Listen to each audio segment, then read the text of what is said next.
राहुल गांधी को ऐसी सीट से लड़ना चाहिए जहां सीधे तौर पर भाजपा से हो टक्कर। सीपीआई महासचिव डी राजा। भारतीय कम्युनिस्ट पार्टी के महासचिव डी राजा ने बृहस्पतिवार को कहा है कि केरल के वायनाड से राहुल गांधी को चुनावी मैदान में उतारना कांग्रेस का विशेषाधिकार है, लेकिन जनता की राय यह है कि उनके कद के नेता को ऐसी सीट से चुनाव लड़ना चाहिए जहां वह सीधे तौर पर भारतीय जनता पार्टी को चुनौती देते।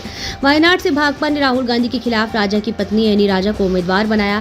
राजा ने पीटीआई भाषा को दिए साक्षात्कार के विपक्षी गठबंधन इंडिया के संदर्भ में कहा कि कुछ मतभेद होने स्वाभाविक है, लेकिन इस गठबंधन ने लोगों के समक्ष वैकल्पिक एजेंडा पेश किया है। राहुल गांधी के खिलाफ वायनाड में एनी राजा को उम्मीदवार बनाए जाने के संदर्भ में वामपंथी नेता ने कहा कि जनता की राय है कि उनके कद के नेता को भाजपा के खिलाफ चुनाव लड़ना चाहिए था, क्योंकि हम राष्ट्रीय एवं राज्यों के स्तर पर वैचारिक राजनीतिक रूप से भाजपा से लड़ रहे हैं।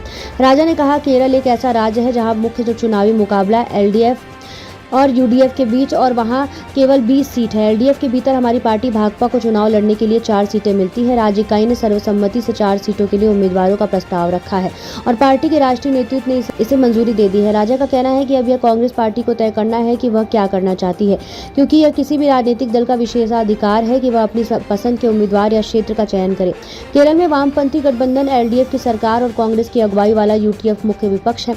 उन्होंने कहा कि यदि राहुल गांधी भारत के दक्षिणी हिस्से से किसी सीट से चुनाव लड़ना चाहते थे तो वह कर्नाटक या तेलंगाना में से एक सीट चुन सकते थे। वहां भी भाजपा को सीधे चुनौती दे सकते थे। झारखंड में भाजपा की प्रदेश में इकाई के अकेले चुनाव लड़ने की तैयारी से जुड़ी खबरों के बीच राजा ने कहा कि बातचीत जारी है। उन्होंने यह भी कहा कि बिहार के नीतीश कुमार की पार्टी जनता दल का इंडिया गठबंधन से बाहर जाना एक विश्वासघात था।